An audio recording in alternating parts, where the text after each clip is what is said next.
Hello! I hope you're doing well. Today I want to show you how I made this baby book.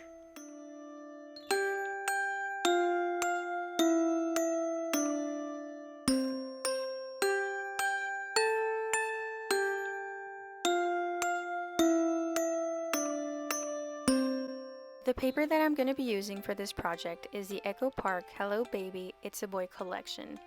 These are the chipboard stickers, which are going to give a nice three-dimensional pop to my pages.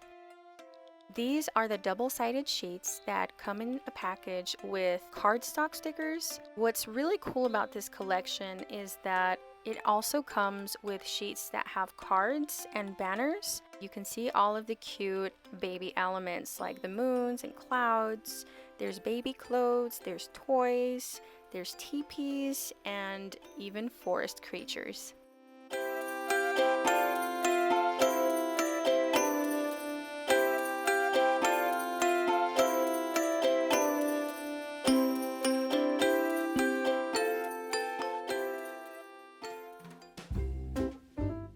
I'm going to start off by cutting my papers down to size using my Fiskars 12x12 cutting board. I'm going to be cutting my papers down to 9x12, and we know that one of the sides is already 12, so I just have to make sure that the 9 is cut in the right direction. In all honesty, this project turned out to be bigger than I had originally anticipated. So I'm going to be speeding up in some areas to spare you the torture.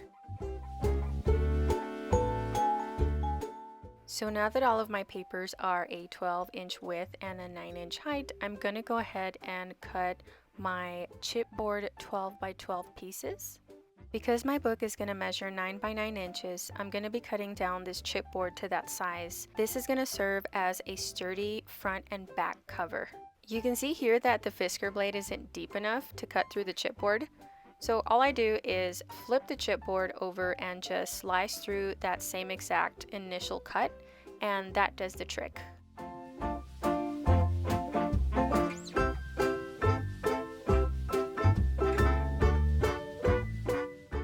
Now that I've cut my materials down to size, it's time to score the pages.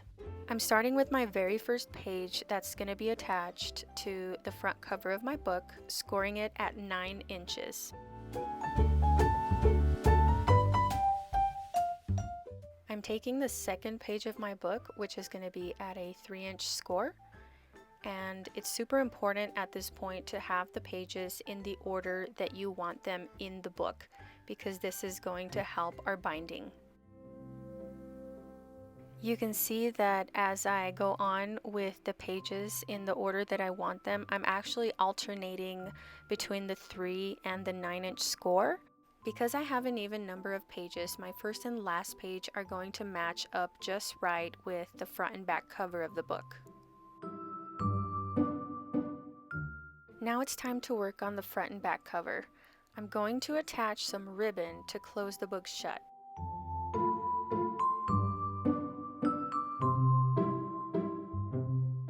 My very first page is going to go stuck onto the inside of the front cover like so, and I want the ribbon to go in between the chipboard and the page so that it doesn't show.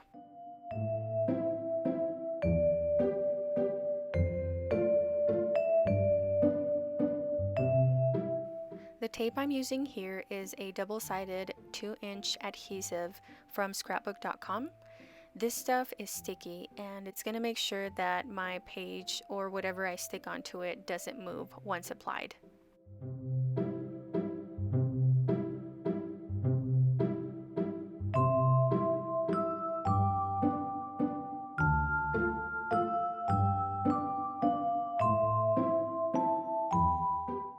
After trimming off the excess tape, it's time to apply my ribbon. I'm putting it right in the center, and then I'm going to apply my inside cover sheet.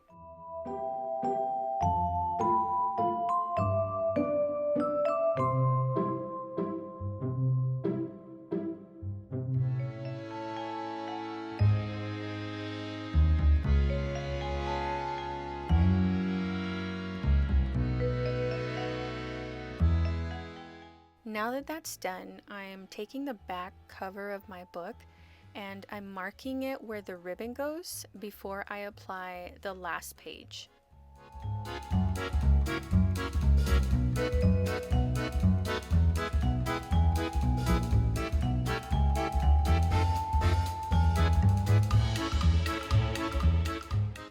You can see I'm following the same process that I did with my front cover.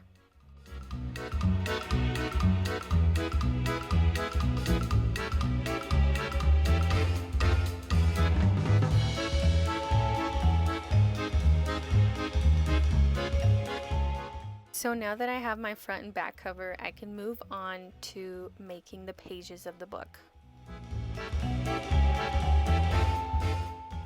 To put together the first and second page of my book, I'm trimming down this letter-sized vellum sheet. I love the idea of having a shaker pocket as a part of the first page.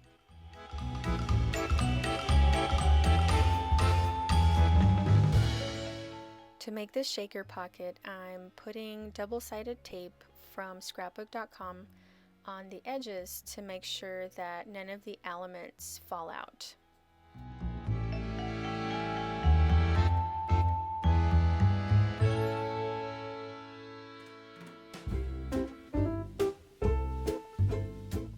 I'm leaving one of the sides open so that I can have access to place my elements. I should have put these cardstock stickers before I removed the tape liner, but it's okay. I'm just using some tweezers to stick them in there.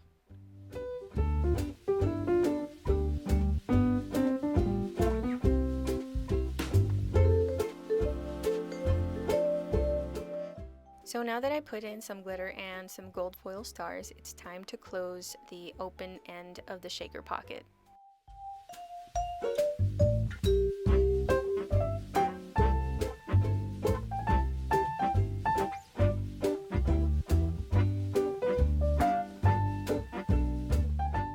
I trimmed down some orange cardstock to 9x9 and folded that in half. I'm actually going to attach my shaker pocket to that piece of cardstock, and that's going to make it an actual pocket where I can stick a card into.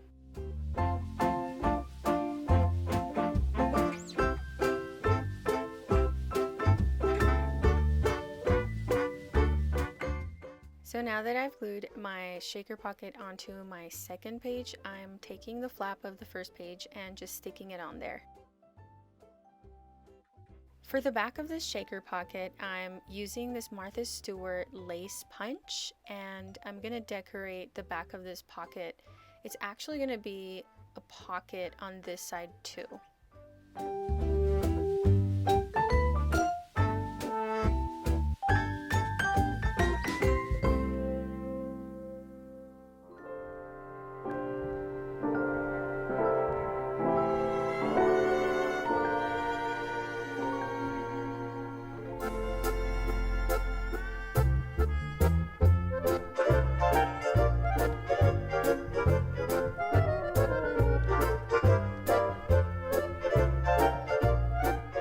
Now that I've decorated the outside of the pocket, I'm placing some glue so that it stays folded in place.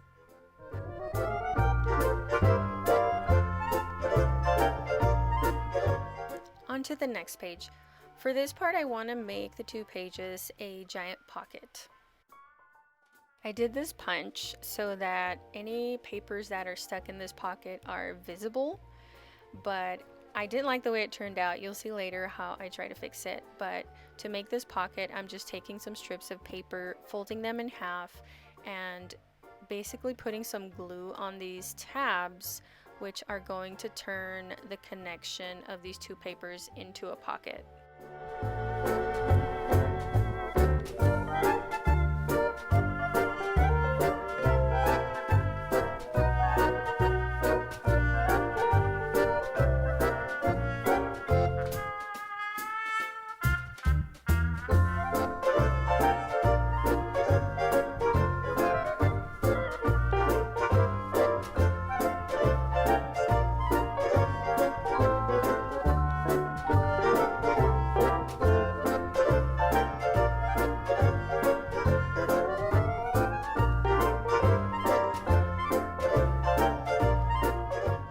For the next page connection, I want to have a vellum sheet in between. So I've cut this one down to size, and all I'm doing now is just adhering it.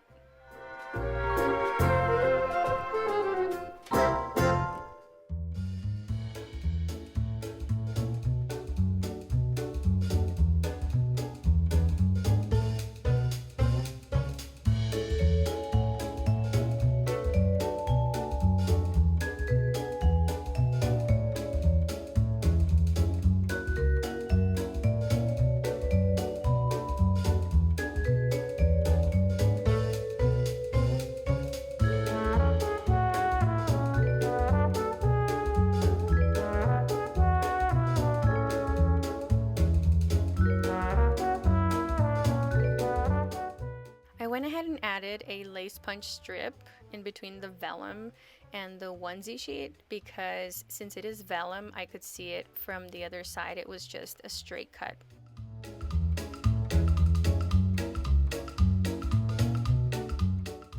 For my next page connection, I want to turn this into a horizontal pocket. So I'm just folding a few inches from the onesie sheet and punching out some lace and then gluing it on.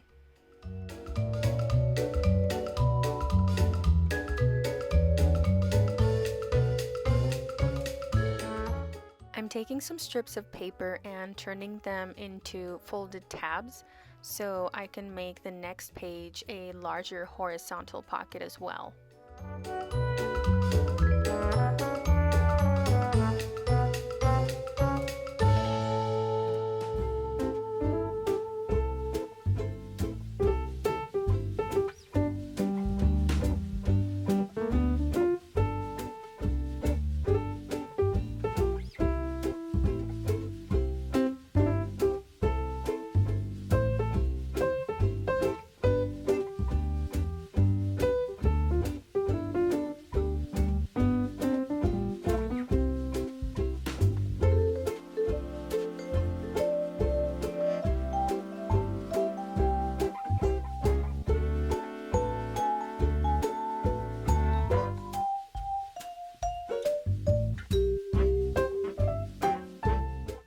For the next page, I thought I wanted it to be another horizontal pocket, and after I did the punches, I immediately regretted it. I decided that instead I want to add some clear photo sleeves so she can insert some pictures of the baby.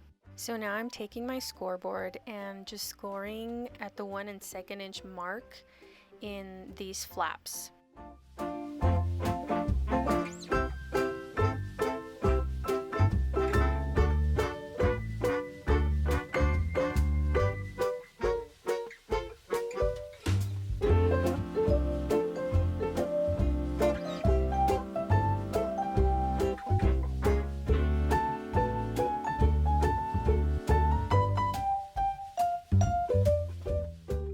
After folding these, I went ahead and glued them, and it's going to provide some space for me to insert some photo sleeves.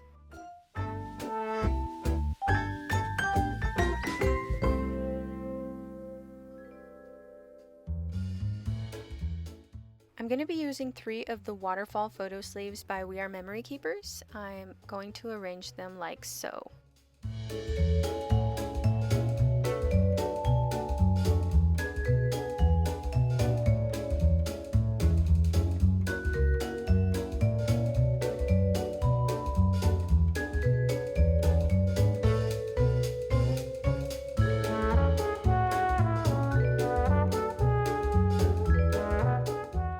Now I'm just securing the back part of the sleeves onto the flap with some double-sided adhesive.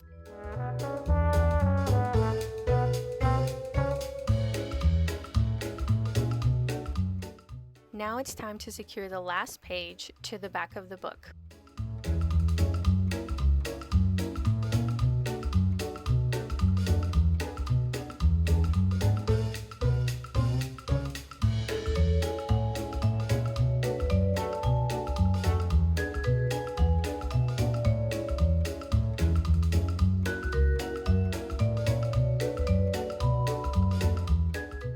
For the next page connection, I decided to do the full horizontal pocket. I'm using tabs once more to make this giant pocket.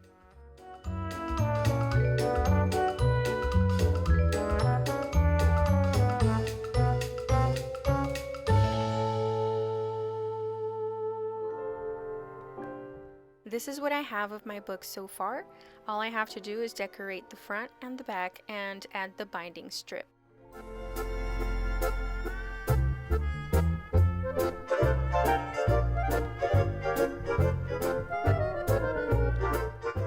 To make the front shaker cover, I'm going to need 2 additional pieces of chipboard and a sheet of acetate. This time I'm cutting the chipboard at 7 by 7 inches. I'm cutting down the acetate to 7 by 7 also. The markings I'm making are 1 inch in depth. This is going to help guide me for the frame cutout.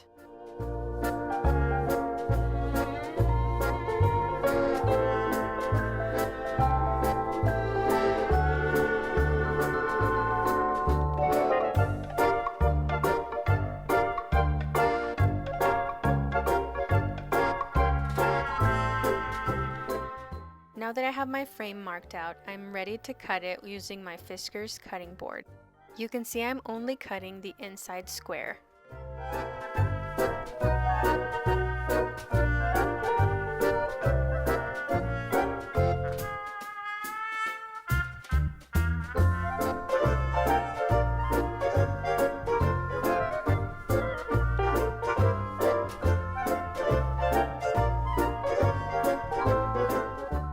The acetate is going to go in between the 2 frames like so, and it's going to go in the front of the book cover. Before starting on the shaker window, I need to cover the front and back of the book with this heavy blue cardstock.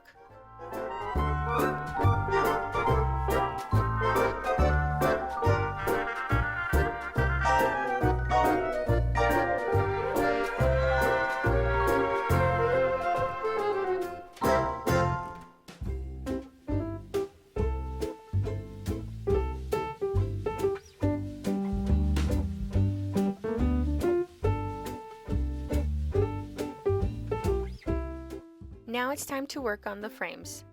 I'm making the frame outline in this 7.5 by 7.5 inch piece of paper. I'm making some marks here to help guide me when I cut the inside of the square. I need some room to fold over inside the frame. I know this part is kind of confusing, but trust me, it'll make sense a little bit later.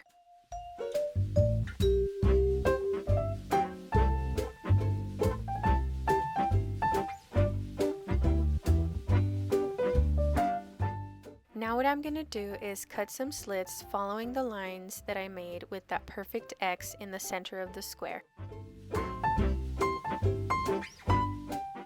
Once cut, these flaps fold over nicely to cover the chipboard frame. Now I'm going to cut some V's into the outer corners of this piece of paper because I'm going to fold that over the frame as well.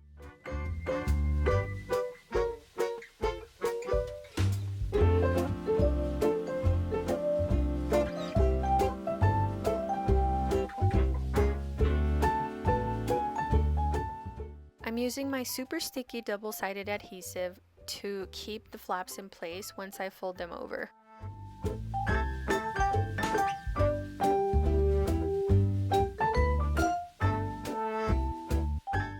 For the top frame, I actually accidentally cut out the inside flaps, but thankfully it still worked out just fine.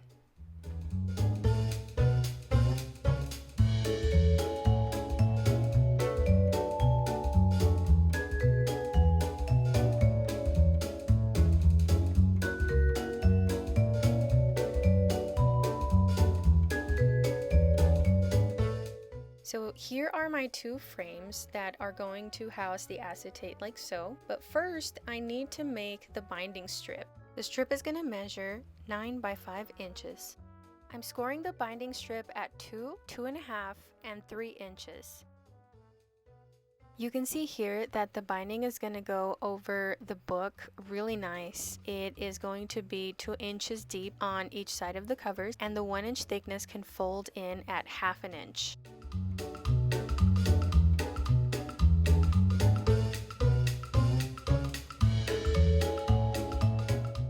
It's so important to put on the binding strip as precisely as possible.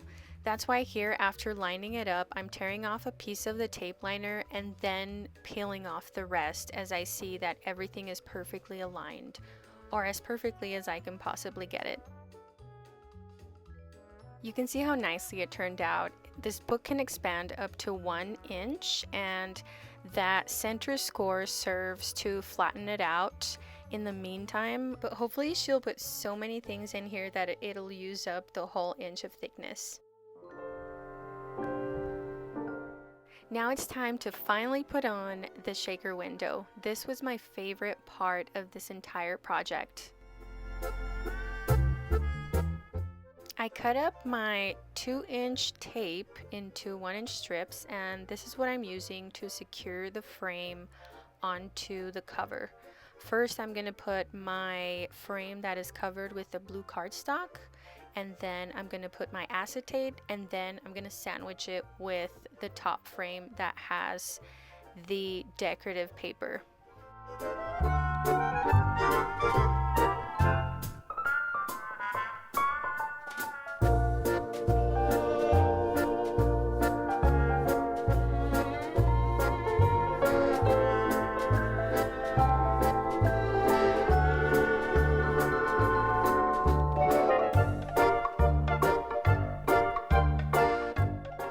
Now I'm going to add my cardstock sticker elements, and then the fun part: sequins, glitter, and gold foil stars.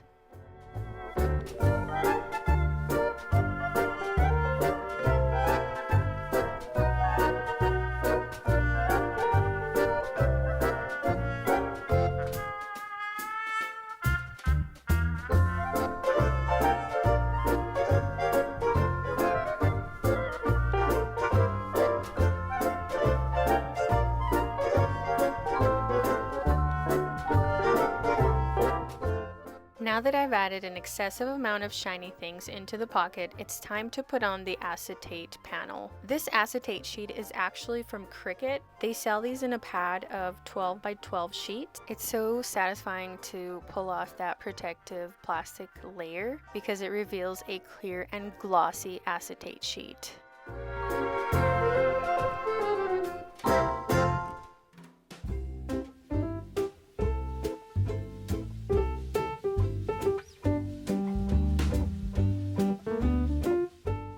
Once the final frame is placed, all that's left is to place the embellishments. I'm going to speed up this part since it's just me placing the embellishments.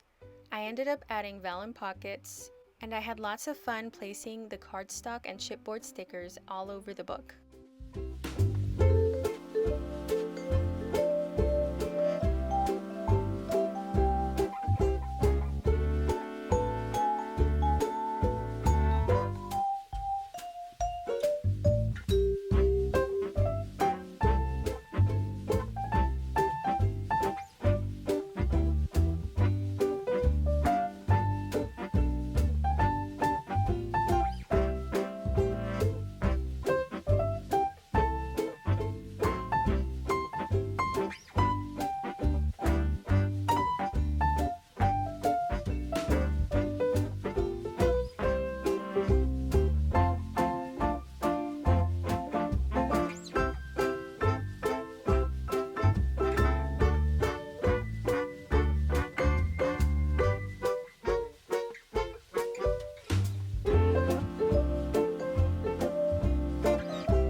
And that is all for this video.